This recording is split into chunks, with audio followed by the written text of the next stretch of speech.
School যাবে না। নিয়ে লাস্ট একটা আশ্বাস, আমি জানি এই মুহূর্তে প্রচুর যারা চাকরি প্রার্থী, যারা চাকরি হারিয়েছেন, তারা অনেকে খুব মন দিয়ে আপনার ইন্টারভিউ দেখছেন কিছু কিছু কথা শোনার জন্য।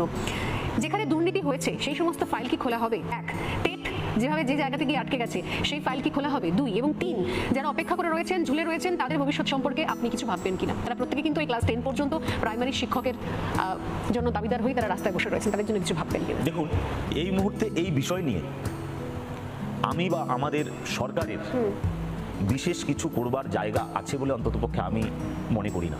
কারণ প্রত্যেকটি বিষয়ে সুস্পষ্টভাবে নির্ণয় করে দিয়েছেন দেশের সর্বোচ্চ আদালত।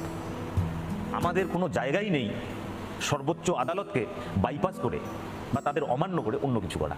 সর্বোচ্চ আদালত যে সমস্ত বিষয়গুলো ইতিমধ্যে আদেশ নির্দেশ দিয়েছে সেই মোতাবেক, এবং যে কাজগুলো হয়ে আছে সেই মোতাবেক, এবং ভবিষ্যতে আরও যদি কোনো আদেশ নির্দেশ দেয় সেই মোতাবেক আমাদের চলতে হবে, এটা নিশ্চিত একদম। আর যদি কোর্টের ইন্টারভেনশন না থাকে তাহলে সেক্ষেত্রে আমরা নিশ্চিতভাবে একদম স্বচ্ছ প্রক্রিয়ার মধ্যে দিয়ে সমস্ত কিছু। বেশ।